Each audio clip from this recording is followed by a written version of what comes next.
Então, o que é emoção? É muito comum a gente ouvir as pessoas dizendo que emoção é aquilo que a gente sente, né? Mas daí a gente pensa assim, se eu dou uma topada com o dedão, eu sinto. E isso é emoção?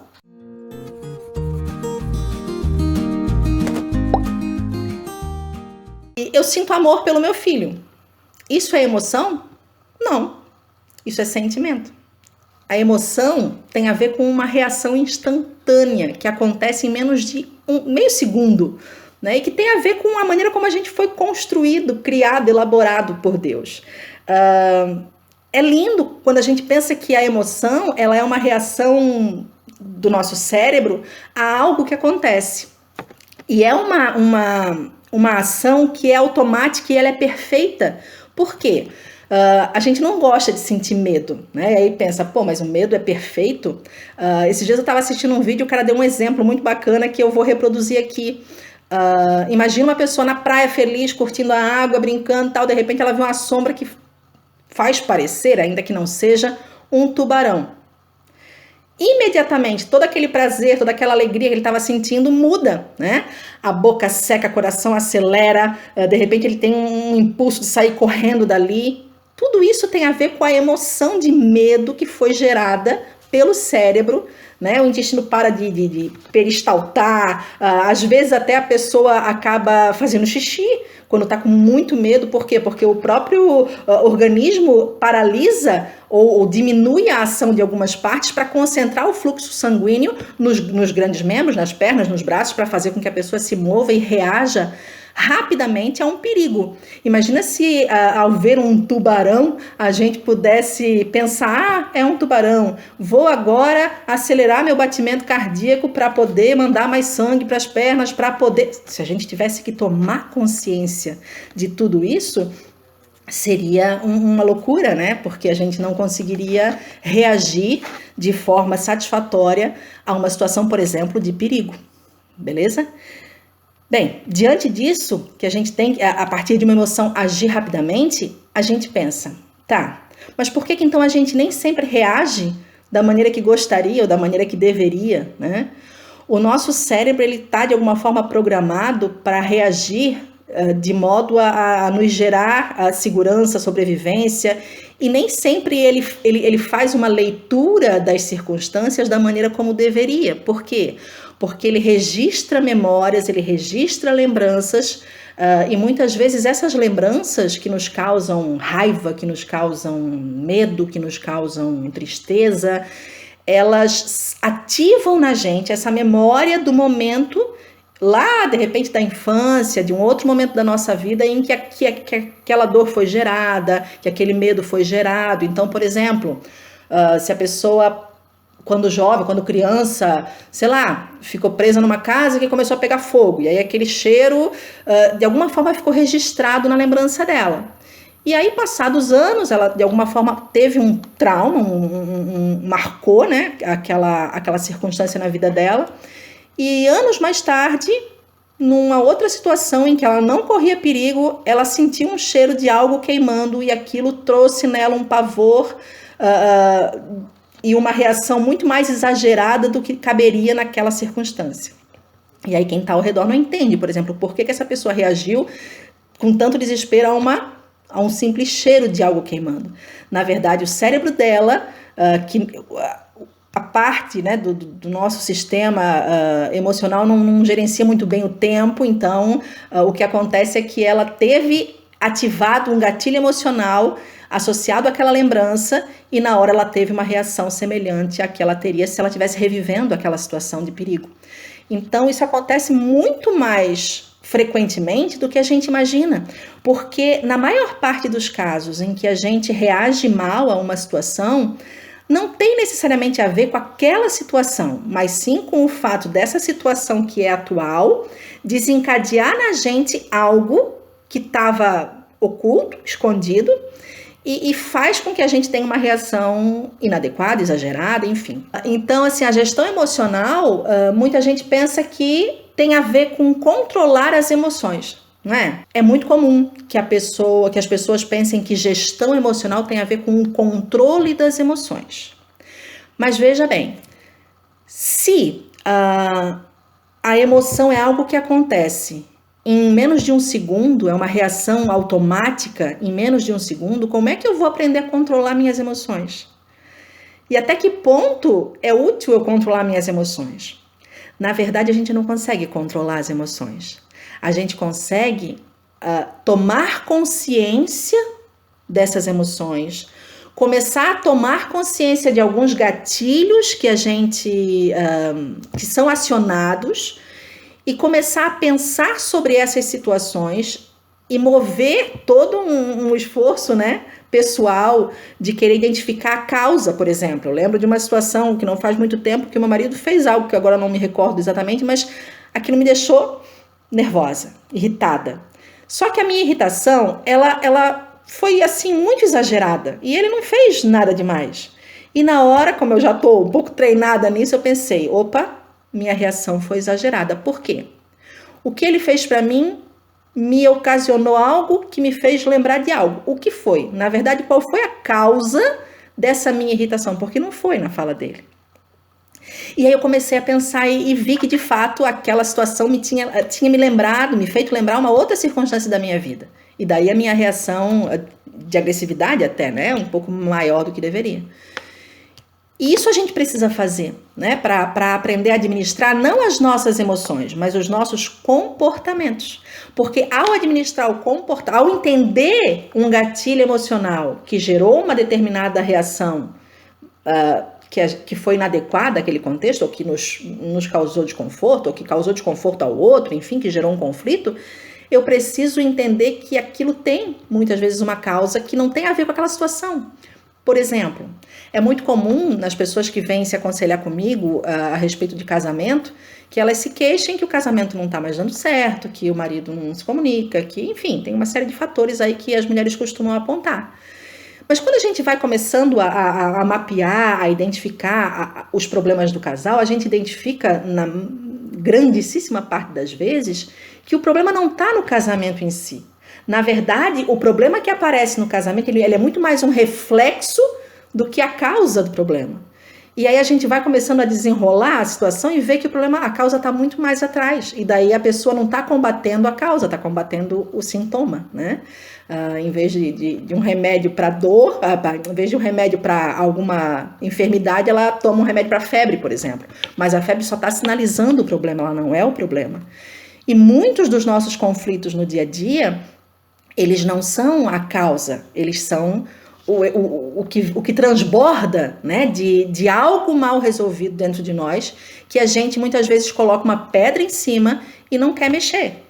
E a inteligência emocional vai ser um esforço da nossa parte. Eu não gosto muito do termo inteligência emocional, ainda que seja o termo técnico e difundido, porque dá a impressão, quando a gente fala em inteligência, a gente sempre tem a impressão de que algumas pessoas nascem com um determinado QI, por exemplo, e outras com outro, e estamos fadados a ser daquele jeito o resto da vida. Eu não gosto muito dessa ideia, porque a inteligência emocional ela pode ser desenvolvida, né? Então, uma pessoa com baixo desenvolvimento da sua inteligência emocional, ela pode começar a desenvolver isso e melhorar, né? É diferente, é um pouco diferente do quociente intelectual, né? Que ainda também é possível desenvolver, mas talvez a um custo maior, não sei. Enfim, não sei, não quero dar pitaco em área que eu não pesquisei tão a fundo. Oi, Jonas. Mas o interessante de a gente entender é que não adianta de nada eu ser um gênio, eu ser brilhante, se as minhas emoções me dominam, né? E quando a gente fala em gestão emocional, a gente está falando de a gente gerenciar as emoções e não deixar que elas nos governem. Porque assim, muitas pessoas elas são governadas pelas emoções. As emoções pintam e bordam com essa pessoa e ela não sabe simplesmente sair daquela situação. Então, se ela está no momento de raiva, ela deixa essa raiva extravasar de qualquer forma. Se ela está com medo, ela deixa aquele medo tomar conta. Se ela está se ela tá triste, ela mergulha fundo nessa tristeza e ela não se posiciona num lugar de autocontrole para gerenciar tudo isso e sair de algumas emoções para voltar, por exemplo, para a alegria, né? Eu não sei se vocês já assistiram aquele desenho Divertidamente, Vale a pena, se não assistiram, assistam. Se assistiram, assistam de novo. Eu acho que é um exercício muito bacana, porque ali, naquela animação, aparecem 5 das 7 emoções básicas que todo ser humano tem, né? Existem estudos em relação a isso, enfim. Então a gente tem lá a alegria, a tristeza, o medo, o nojo, né? Que pode ser também o desprezo, o que eu estou esquecendo aqui? E a raiva, né? E aí a gente ainda tem a aversão, não, a aversão que é, né? E a surpresa, que não foram exploradas no desenho. Mas essas são emoções básicas que todo ser humano possui e que naturalmente são expressadas pelo nosso corpo, pelo nosso rosto, ainda que a gente tente disfarçar. E aí algumas culturas meio que estimulam ou inibem certos comportamentos de manifestação dessas emoções. Então a gente conhece, a gente já ouviu falar e sabe, quem tem contato com pessoas de fora, de outros países, Estados Unidos, da Europa, enfim, que eles são mais comedidos que nós, né? Então, a nossa alegria, ela é mais do brasileiro, aí é que eu tô falando, claro que existem diferenças de temperamentos, de pessoa para pessoa, de lugar para lugar, mas nós tendemos a ser expansivos, simpáticos, amigáveis, hospitaleiros, e a gente chega e abraça e agarra e ri, dá gargalhada, enfim. Pelo menos eu, né? Tô falando por mim, assim, espalhafatosa. Mas lá fora nem todo mundo age assim. Então, a maneira como a cultura foi construída sinaliza para eles que essa alegria não deve ser expressa de uma forma tão contundente como nós, né? Pra gente, a gente já acha isso o máximo. E da mesma forma, se a gente parar para pensar, hoje a gente vive um tempo em que como é que eu vou dizer? A expressão da tristeza, ela não é bem-vinda, né, pelas pessoas. Então, assim, a gente precisa vender sempre uma ideia de que a gente tá feliz. E ninguém, a não ser algumas pessoas que se colocam numa posição realmente de vitimismo e precisam ser alimentadas nessa carência de, como sou coitadinho, como estou aqui sofrendo, e eu preciso que todo mundo perceba isso e me dê atenção o tempo todo, porque essas pessoas nesse lugar tendem a manifestar essa tristeza de um jeito muito explícito e contínuo, né, para poder constantemente receber esse feedback de quem está por perto.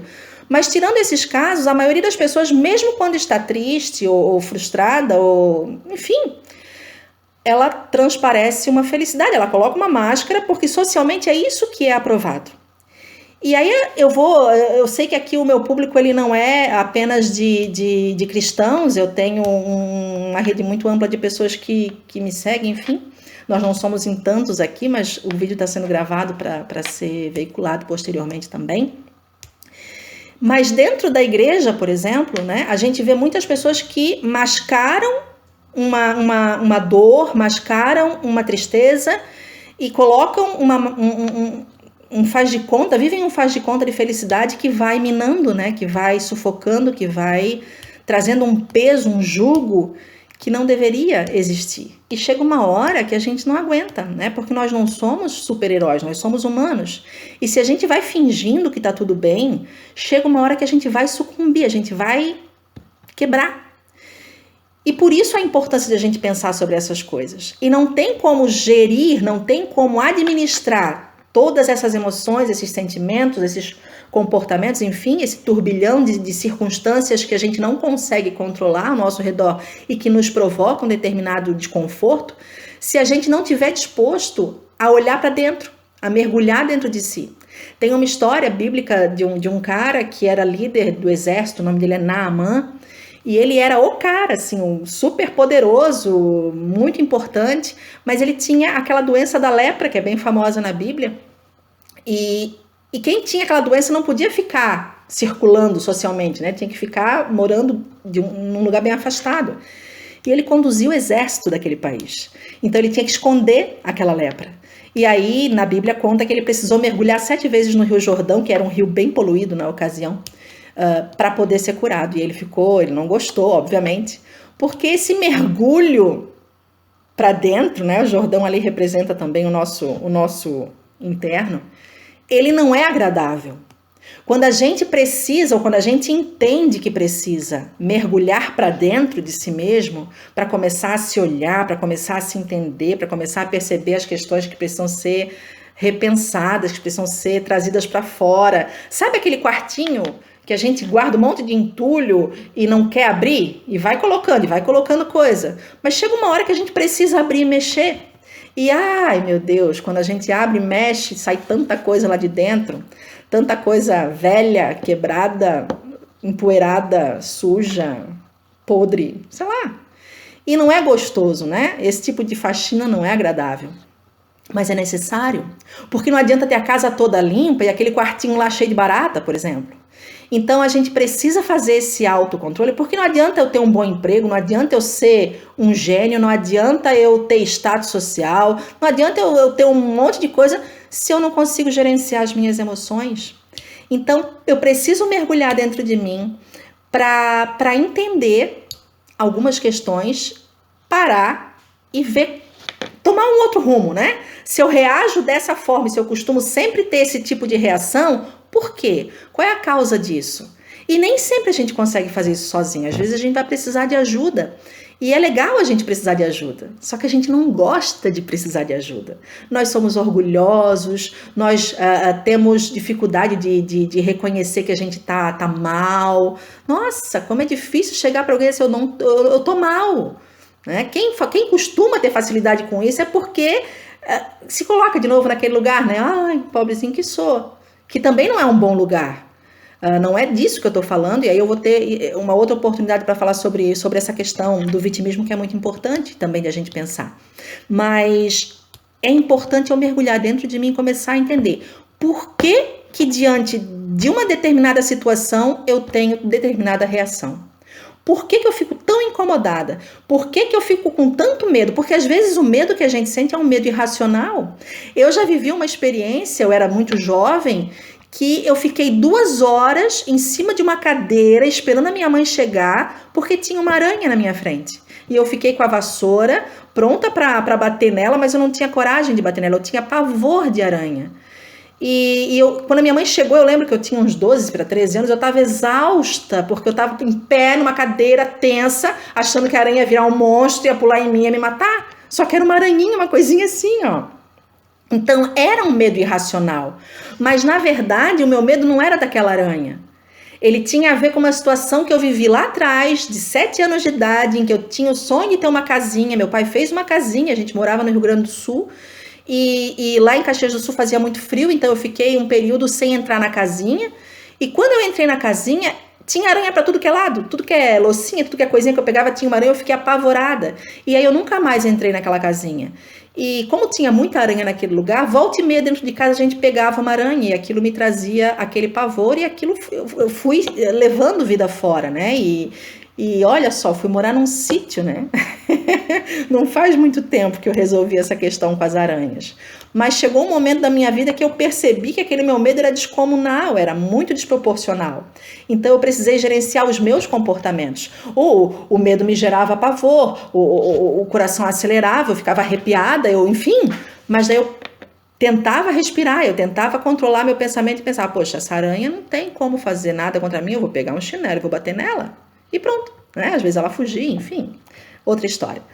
Mas o que eu queria convidar vocês aqui a pensar hoje a usar algumas estratégias para poder gerenciar melhor esses comportamentos inadequados que a gente identifica. Mas primeiro a gente precisa identificar, né?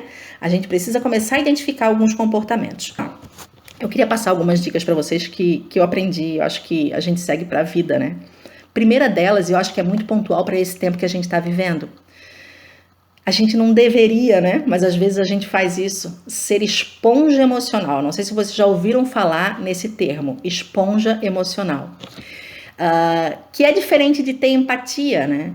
Eu não vou ter tempo de explorar a questão da empatia aqui hoje, mas a empatia é a capacidade ou a habilidade que a gente desenvolve para se colocar no lugar do outro, para entender a dor do outro, que tem a ver com a misericórdia, né? Que a Bíblia traz, que é quando Deus coloca o coração dele na nossa miséria, vem daí misericórdia. Acho lindo essa palavra por conta disso. Então, assim, quando a gente tem compaixão, que poderia ser um sinônimo da misericórdia, pelo outro, a gente sofre a dor do outro no sentido de entender, porque a gente se coloca no lugar dele. Mas é diferente eu ter compaixão, eu ter empatia, do que eu absorver toda aquela dor para mim e ficar mal com aquilo. E tem gente que não consegue equilibrar isso e vai absorvendo toda a negatividade, todo sentimento ruim, toda a tristeza, tudo que acontece, ou quando tá falando com alguém que não tá bem, ou enfim, ou quando vê uma notícia na televisão. E aí essa pessoa, ela se bagunça toda emocionalmente porque ela tá só absorvendo, né? E se a gente percebe que a gente tem essa tendência, ninguém vai resolver isso pra gente. É a gente que tem que resolver. Então, a primeira coisa é a gente começar a parar e pensar e identificar como é que a gente é. Claro que isso vem aos poucos, né?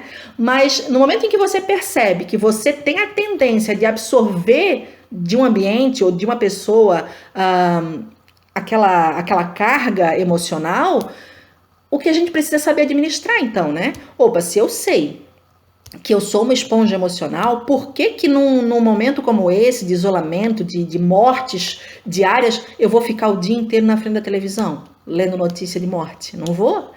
Eu vejo assim o tempo todo no Facebook as pessoas reclamando de determinadas emissoras que veiculam isso, que veiculam aquilo, mas, cara, o controle remoto é teu, vai lá e desliga.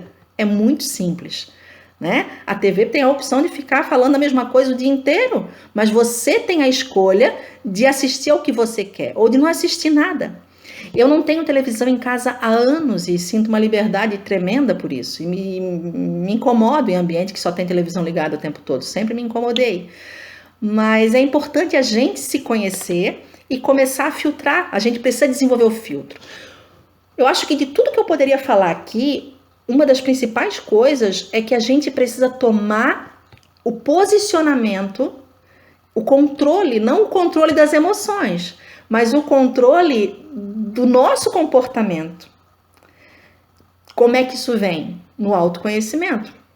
Se eu começo a me conhecer, eu começo se eu sei que aquilo ali me irrita, ou se eu sei que eu tô começando a me irritar, meu marido me ensina muito sobre isso, né? Tem hora que eu sou insuportável, gente, eu sei. E aí tem hora que eu solto umas assim que só Jesus na causa, como dizem, e eu vejo que simplesmente meu marido, em vez de retrucar, ele simplesmente sai de perto. Cara, tem mulher que surta diante desse comportamento, né? E eu agradeço a Deus pelo marido que eu tenho, porque se ele revidasse, meu Deus, a gente ia se matar.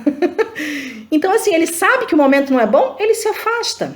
E no início da relação isso me incomodava. Depois que eu entendi que é uma forma de ele administrar aquela crise momentânea, é sábio da parte dele fazer isso.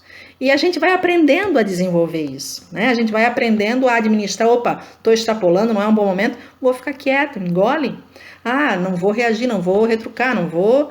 Sabe, tu vai começando a administrar algumas coisas. Tem muita coisa que eu queria falar. Então, assim, a gente tem que dormir bem. Uma pessoa que não dorme bem, ela não oxigena bem o cérebro. Se não oxigena bem o cérebro não vai funcionar direito. E se não vai funcionar direito, a parte emocional também é comprometida. Então, eu preciso dormir bem. E o que é o dormir bem? Aí é para cada um, né? Só que, assim, eu creio num Deus que foi criador e que fez o dia e a noite. Então, o ideal seria se a gente fosse dormir cedo e acordar cedo. Só que a nossa cultura faz com que a gente às vezes vá dormir 2, 3 da manhã, o que não é adequado, né? Eu vejo gente marcando live para 10, para 11, gente, 9 eu já tô aqui, um bagaço. Eu acho que a vida, né, ela tem que ser mais diurna, eu nunca fui muito notívaga, não. E eu amo dormir, então assim, talvez eu seja uma pessoa bem-humorada também por isso, né? E a gente precisa exercitar o bom humor. De repente a pessoa não nasce com bom humor, mas ela pode construir esse bom humor, né? Tentar ver a vida de uma ótica, uma perspectiva um pouco mais positiva, né? Nem que tenha que ler Poliana para isso. Se você não leu, vale a dica, hein? Leitura de infância. Exercícios físicos. Micaela, tô falando de exercício físico. Ai, meu Deus, eu sou sedentária, eu sei. Mas, enfim, nos dias em que eu acordo e faço uns alongamentos, sabe aquela coisa mais pescoço, estica braço, já é outra disposição, eu já acordo de outro jeito. Então, é bom, né? É bom fazer um alongamento quando acorda, é bom fazer um exercício físico, isso vai ajudar também nas emoções, por incrível que pareça, né? É importante também a gente ter um momento de meditação nosso, né? Eu não vou entrar aqui, de novo, porque meu público ele é muito misto, em tipos de meditação, acho que é um tema para uma outra oportunidade, mas assim, eu aí, quem não me conhece muito bem, eu convido a visitar meu YouTube, meu site, para ver qual é a minha abordagem, né? Mas eu acredito na meditação que tem a ver com uma conexão nossa com o Criador, com o Pai, né? Uma meditação não de esvaziar a mente, mas de se encher da manifestação dele, da glória dele, da presença dele, dos princípios dele, enfim, de tudo que ele nos oferece. E essa meditação ela tem a ver com esse momento de introspecção também, né? De eu parar, de eu sentir a minha respiração, de eu sentir tudo o que é importante para a gente se acalmar, né? Eu gosto de fazer isso no início do dia, mas nem sempre eu consigo, né? E eu tenho meio que um lugar para fazer isso. Agora eu tô entre duas casas por conta da internet, e aqui nessa casa onde eu não tô conseguindo, por exemplo, colocar isso em prática, e tá me fazendo muita falta. Então a gente precisa encontrar um cantinho nosso, um momento nosso, uma rotina, isso é importante, tá? Tem umas dicas assim que parecem bobeira, mas para mim fazem toda a diferença. Sabe aquela coisa de acordar, fazer o alongamento, tal, e arrumar a cama? Gente, eu passei muito tempo da minha vida sem arrumar a cama. Mas nos dias em que eu arrumo a cama, é impressionante a diferença que dá, né? Aquela sensação de que tu já começa o dia fazendo algo. Isso é muito gratificante. E é muito legal, assim, para quem tem um pouco de dificuldade de se organizar em relação a procrastinar, a não ver resultado no que faz. Tem gente aqui elogiando minha caneca. Ganhei da minha amiga. Então, se você não sabe gerenciar muito bem essa coisa do fazer, vai deixando para depois, vai enrolando e isso vai gerando mais frustração, é legal você fragmentar em pequenas açõezinhas, sabe aquela coisa de fazer planejamentos de pequenas coisinhas e conforme você vai conseguindo fazer cada coisinha, isso vai te dando uma disposição melhor? Então, são pequenos truques, né, que nos ajudam a ficar mais positivos, enfim, mais alto astral. Aí tem muita coisa, né? Mas a gente precisa manter o bom humor, precisa aprender a voltar para a alegria. É você que tem que voltar para a alegria, não é ninguém que tem que levar para você para a alegria. Se você é casada, casado, você não casou para ser feliz, você casou para fazer a pessoa feliz.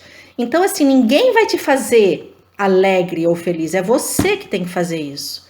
Né? Quando a gente entende isso, muda tudo. Eu vou falar muito mais sobre isso porque hoje não vai dar tempo. Assim, muita coisa, né, que eu queria falar, mas assim, cara, tem gente aqui dizendo, ela é simpática, tá sorrindo. Sorria você também, né? Sorria de graça. Mas eu não tenho dente bonito, que se exploda, tem gente que não vai olhar teu dente, e se olhar, e daí? Eu tô falando só porque eu arrumei o meu, né? Mas, cara, eu também já ria antes. Então, sorria, abrace, agora não dá tanto de abraçar, mas vai chegar um tempo em que a gente vai poder abraçar de novo. E é importante que você esteja disposto a fazer isso, disposta a fazer isso. Porque a gente não tem que ficar só esperando do outro, né? A gente precisa tomar iniciativa. Porque toda mudança, tudo que a gente quer do outro, a gente tem que oferecer primeiro. Se a gente não está disposto a oferecer primeiro, por que o outro vai fazer pra gente? Então a gente é que tem que contagiar, né? A gente é que tem que fazer acontecer. A vida é nossa, então é a gente que tem que ser protagonista, não tem que ficar esperando que alguém resolva, que alguém salve, que alguém abrace, que alguém ame, que alguém pague as contas, enfim, é a gente.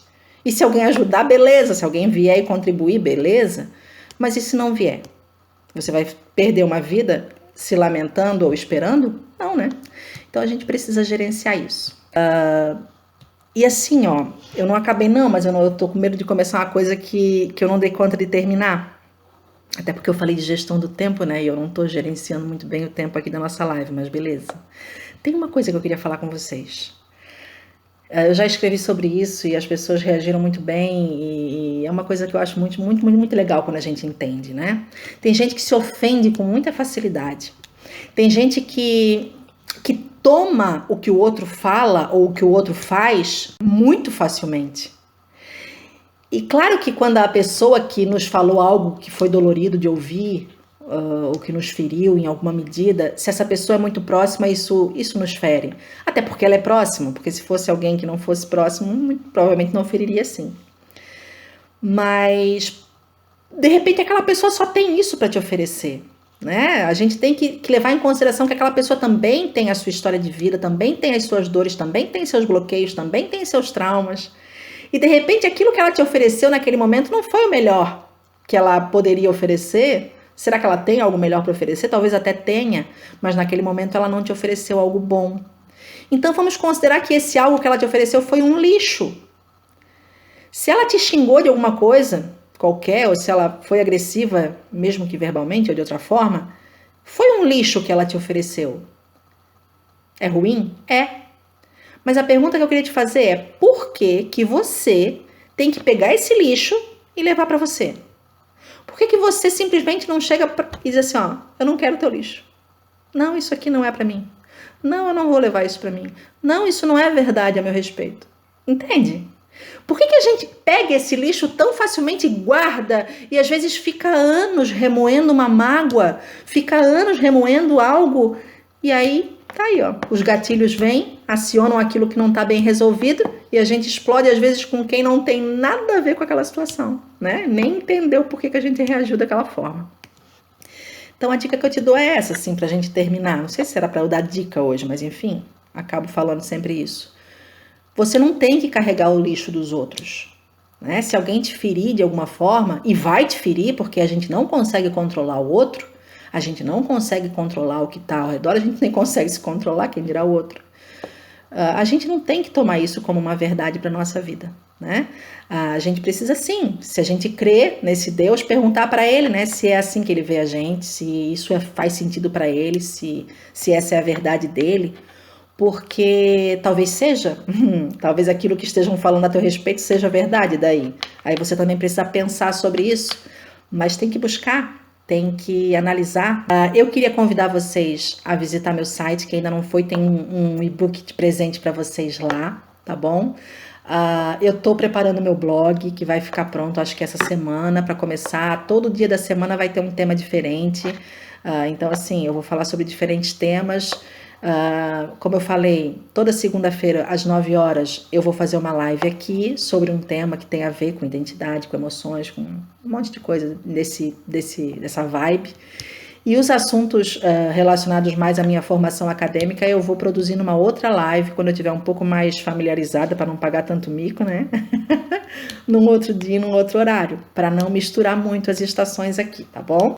As emoções positivas exageradas também são gatilhos do passado? Então, eu não lembro quem que perguntou aqui e já passou lá para baixo, não consegui ler. Mas tudo que é exagerado tem alguma coisa fora do lugar, né?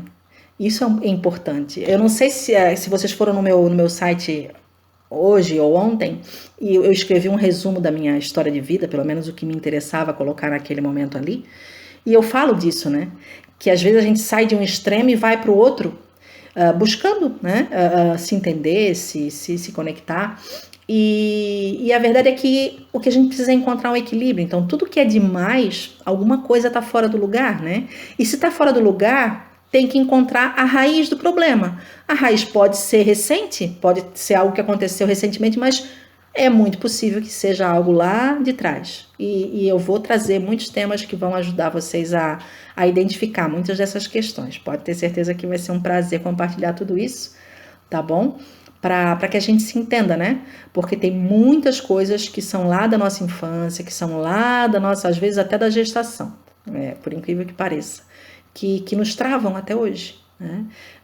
Dizer para vocês que essa live aqui, meu site, tudo que eu estou fazendo no YouTube agora, que eu comecei agora, né? A pandemia me empurrou para esse lugar, eu desejava fazer há 5 anos, né? E eu sabia o que fazer e eu tinha o conteúdo em alguma medida, claro que não amadurecido e não com a autoridade que eu tenho hoje, mas eu estava travada, e assim como eu estava travada nisso, em outras áreas eu já fui travada, e vocês também são travados em algumas questões. E por que fica travada a vida inteira? Vão destravar. Mas eu não sei como, então pede ajuda, procura alguém que te ajude, né? Não tenha vergonha de reconhecer. Todo mundo tem os seus problemas, todo mundo. Todo mundo precisa de ajuda, nós somos sociais, né? Nós precisamos uns dos outros. O que a gente precisa é ter sabedoria, né? De buscar essa ajuda no lugar certo, porque muitas vezes a gente busca no lugar errado e acaba se ferindo ainda mais, né? Isso é muito complicado e perigoso. Então é isso, minhas belezuras, pessoas lindas, pessoas lindas. Ai, que lindo, eu fiquei muito feliz com a participação de vocês. Obrigada. Uma das questões que eu queria falar hoje é uma dica, né? É que a gente aprenda a compartilhar as nossas emoções, os nossos sentimentos, as nossas dores em comunidades semelhantes, né? Em grupos. Como a gente está aqui hoje, de alguma forma a gente forma uma comunidade, né? Somos algumas pessoas agregadas em torno de um assunto. E assim como tem o AA, assim como tem outros grupos, né? Eu participo de um grupo de mães de crianças com autismo no Facebook que, nossa, a ajuda que a gente recebe lá é preciosa, é um compartilhando a dor com o outro e se identificando na dor do outro, e é muito legal. E esses lugares, né, acho que a gente precisa encontrar, né, esses grupos, essas pessoas, essas oportunidades de a gente encontrar pessoas que também vivam ou que já passaram por lugares que a gente hoje está e que possam nos mostrar o caminho, né? Então, quando a gente se identifica com alguém, poxa, eu passei por algo parecido, mas se essa pessoa já avançou, talvez ela seja uma pessoa que possa te dar uma resposta, que possa te ajudar de alguma forma e virar uma chave aí na tua história. Então, aproveita, as pessoas estão aí dispostas a entregar de graça, né? Estou aqui disposta, então contem comigo, tá? E foi um prazer, já está acabando nosso tempo. E fiquem com Deus. Até a próxima. Tchau, tchau.